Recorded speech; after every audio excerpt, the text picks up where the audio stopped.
Well, today I'd like to talk about a question that's been on my mind a lot lately, and I wonder how you would answer this. Who or what is your biggest obstacle? What holds you back? Who holds you back? Well, if you're like me, I'm willing to bet that you are your biggest obstacle. So today let's talk about ways that we continually get in our own way and keep ourselves from living life to the max, whatever it is that is our ideal. Mine's different than yours, but where do you want to be? What do you want your golden years to look like? And what do they look like? Are there some changes you can make? Well, of course, we can all make changes, but are you getting in your own way and keeping yourself from achieving everything that you want to achieve? Well, hi, I'm Laura, and welcome to the channel. I hope you'll take a moment to not only like this video, but subscribe and join our community and drop a comment, because I'd love to hear what your process has been as you've started to navigate this thing called retirement. Maybe you're planning for it right now. Maybe you are already in the middle of it. Maybe you've been doing this for a while and can educate some of us.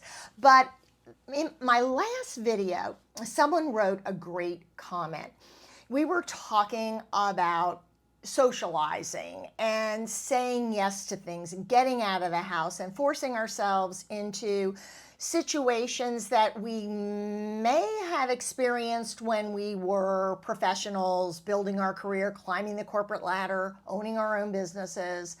But now we could do those things for ourselves. And what did that look like? And someone commented, and I thought it was a wonderful comment, that they kind of had too much of it when they were climbing the corporate ladder, that their professional life had revolved around events and coordinating and putting things together and making sure that every T was crossed and every I was dotted and bringing the group together, making sure everybody was happy, buying the tickets, organizing the transportation. And now they're retired, and all they want to do is step back, breathe, and do things for themselves, but not things that require them to be around a lot of other people. And it really got me to thinking that we all come at this thing, this retirement time in our life, from completely different vantage points. And some of us have a world full of choices. Others of us have very limited choices. Some of us are, homebound. Some of us have a family member that's homebound. Some of us need to live in a particular place because we want to be close to our grandchildren, or maybe we're helping raise those grandchildren. We are all coming at this from different ways, but the question is, do you get in your own way? Have you accepted that your situation is just what it is? Wake up in the morning, it's another day, I'll fill all my squares? Or are you pushing yourself every day to make the absolute best out of every situation that you have found yourself in? Some situations by choice, some situations we were forced into. There was just no other alternative. So why do we put up roadblocks? Well, the easiest answer is because it's easier to say no. It's easier to stay inside our comfort zone, and our comfort zone changes. I find myself sometimes daydreaming about how I used to manage it all and balance it all and how fun that was and how exciting. But if I really took a long, hard look at it, I struggled to get from one thing to the next and to multitask and to do everything to the best of my ability because I often had too much on my plate. So bottom line is, we tend to glamorize the past, what we were able to do, what we were comfortable doing, what we were good at. And we look forward with a different lens. We look forward looking for excuses for why we can't. If you're not being pushed anymore, then you have to push yourself. So some of the basic things that we absolutely have to do, and we just have to have that talk with ourselves. You got to look yourself in the eye, in the mirror.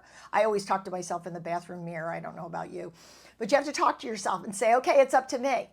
I have to get exercise every day. I have to eat better so that I feel better. I have to turn off the television set after I've watched 3 episodes of anything. I mean, that's my rule. Everybody has their own rule. But if I don't turn it off after episode 3, then I'm going to be sitting there watching episode 4, 5, and 6. And there is more for me to do. But what happens is if I waste time, then when I find myself done with that, whatever it was, and I have some time available to start a new project, then I start making excuses. Well, there's not enough time. I don't want to take out all of my stuff. I don't want to start this. I don't want to start that. It's almost time to eat dinner. Well, another roadblock that I'm putting in my way. We have to have, excuse me, we have to have that diet. We have to have exercise, healthy eating. We have to balance the negatives and the positives. We talked about that in the last video. It's up to you to do a calculation. Am I getting too much negative in my life? Is it balanced with enough positive? Do I need more positive and less negative? It's really a good idea to do an inventory of what you're letting into your brain every single solitary day. And when you find yourself with some available time, to fill it with things that are positive. And it may be going out and taking a walk. It may be, learning how to make fresh vegetable juice, which is what I'm working on today. But something positive that makes you feel like you accomplished something. Don't hesitate to dress up every once in a while. I call it overdressing for events.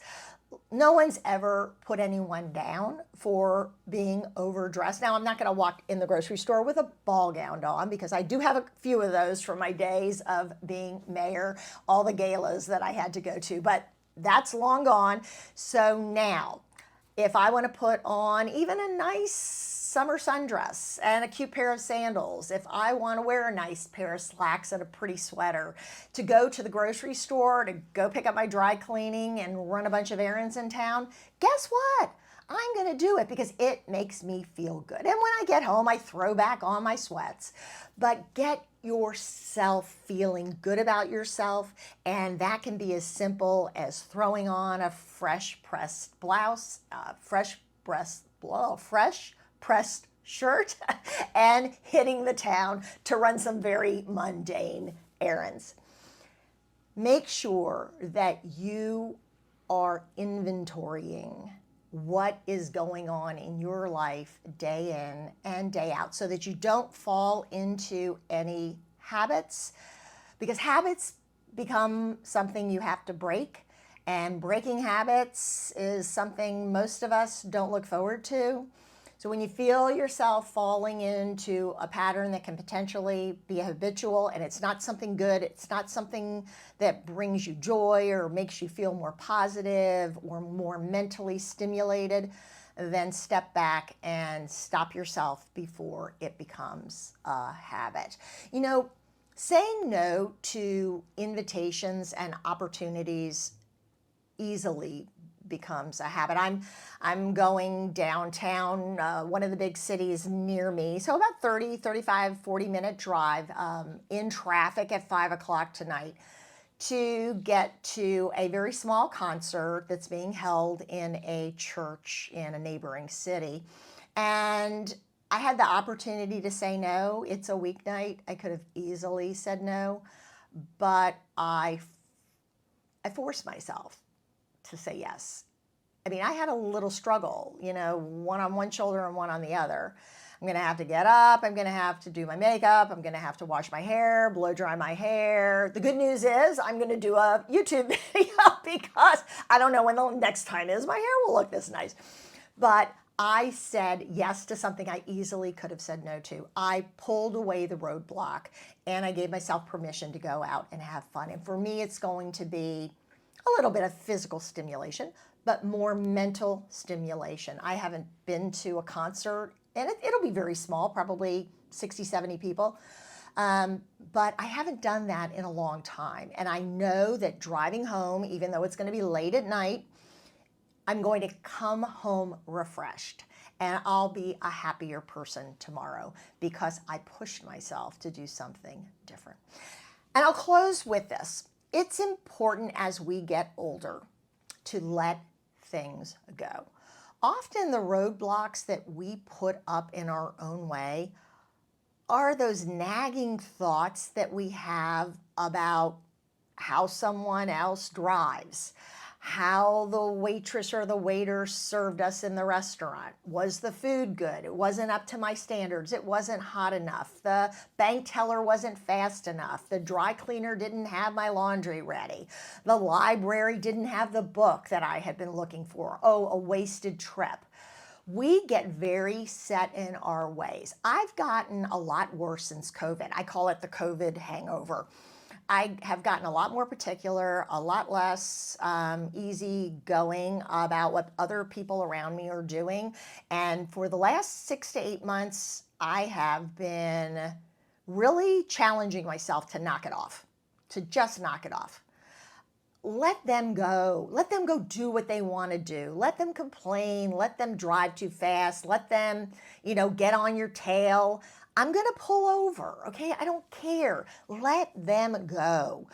Someone butts in front of me in line. Okay, whatever. Maybe you're having a bad day. The worst is when you open the door for someone because hey, that's what I learned. It's good manners, and I still do it. So you're going into the bank, for instance, opening the door, let someone else go through, and they just rush right up and push through to the counter. And they don't even consider looking back and saying, thank you for holding the door, but go ahead and get in line in front of me.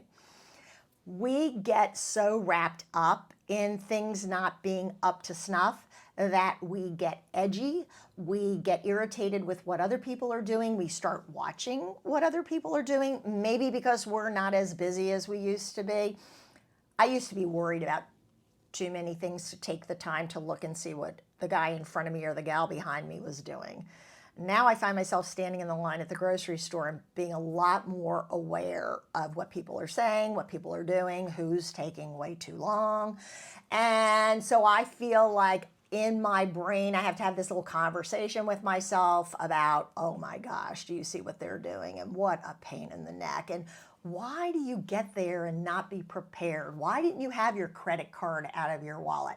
Okay, all of that stuff is just a bunch of roadblocks I'm throwing up in front of myself because it unsettles my peace of mind. Let it go. Let them go. Pull those roadblocks away, enjoy what you're doing, enjoy what you're thinking about. I found myself drifting into that last night after I went to, late afternoon when I went to the grocery store. And I'll be honest, the lady in front of me, oh boy, she was splitting up orders. And then when she went to pay, she couldn't find her credit card. And I just took a breath and looked at what I had bought, which was already up on the counter, conveyor belt. And I said to myself, okay, when I get home, I need to clean the chicken, and then I need to put the spinach on, and then I need to get out the feta. I was going through my recipe, and did I have time to do something else when I got home, or should I get started right when I got home? It didn't matter what I was thinking. I was just getting myself out of my bubble that I was in, that honing in on what other people are doing, what other people are saying, and letting myself get aggravated. Because you take that aggravation, you take that roadblock with you, then when you push your cart out to the car, you load up your car, you get in the car and start driving, and somebody zooms by you or cuts in front of you, and you're already aggravated. And by the time you get home, you're exhausted. You're just mentally exhausted because you've let too much negative stuff in. So remember to get out of your own way. Stop being your own obstacle. Look for ways to make life a little easier on yourself by giving yourself some grace. Mind your own business. That's actually, for me, more than it is for you. But I'd love to hear if you have that problem too. live better by eating better, even if you just change one or two things, exercising, mental stimulation, balancing those positives with those negatives, making sure that you are your biggest cheerleader. Well, I'm off to a concert in about an hour. If I can, I'm going to try to video a little bit of the concert. It's a dear friend who's traveling in from out of town, actually a dear friend of my sister's, and he is traveling into town and has invited us to come listen to him. There'll be instrumental and opera. So I hope in the meantime that you'll subscribe to the channel. I'd love to have you as part of our community as we move forward trying to juggle this thing called our golden years. Take care, and I'll see you again in a couple of days. Bye-bye.